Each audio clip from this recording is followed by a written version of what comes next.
Mesha kësaj të diele për besimtarët katolik të Vajzës në Malësi të Madhe ishte e veçantë pasi u mbajt në kishën e sapo përfunduar pas rikonstruksionit, e cila u shëgurua nga arqipefshi i Shkodrës Zot Giovanni Peragjine. Besimtarët të shumë kishin ardhur për të bërë dëshimtar të kësaj evenimenti të rëndësishëm që përkon me 200 vjetorin e kësaj kishe, siç e kujtojnë famultari Atë Kristian Camaj. Me rastin e 200 vjetorit të themelimit të kësaj famulje, e cila është themeluar në vitin 1825, dhe me thënë para 200 vjetëve.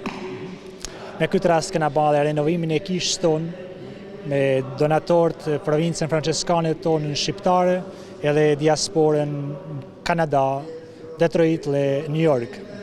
Gjithi falenderoj që kanë kontribuar që kjo kishë të marrë këtë pamje që sot e ka. Është një atmosferë gëzimit, besimtarët janë të gëzuar për këtë arritje që gjithë së bashku të kena arritë. Falenderojmë Zotin për çdo të mirë që na ka dhënë.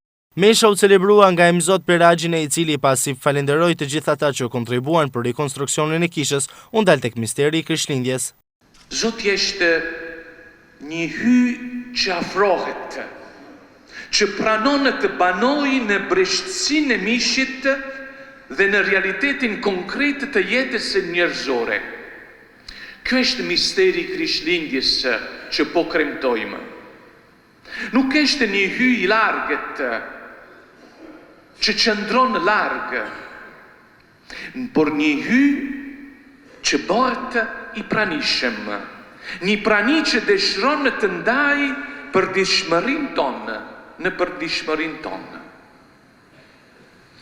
Në këtë dritë, vëllezër e motra, mund të kuptojmë edhe domethënien e altarit që sot shugurojmë.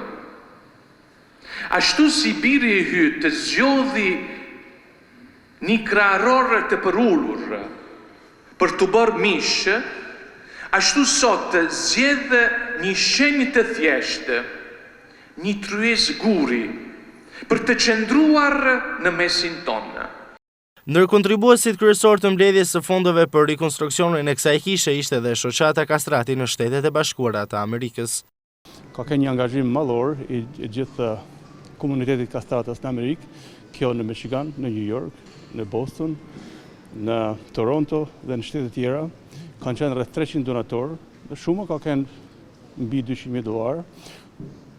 Jam i bindur se kjo shumë nuk ka qenë mjaftueshme për të mbuluar të gjitha shpenzimet e rindërtimit të kishës brenda dhe jashtë, por jam dini që edhe provinca e Shkodrës ka ndihmuar me fonde dhe fonde tjera, dhe erdhi kjo ditë që ne ta gëzojmë gjithë bashku.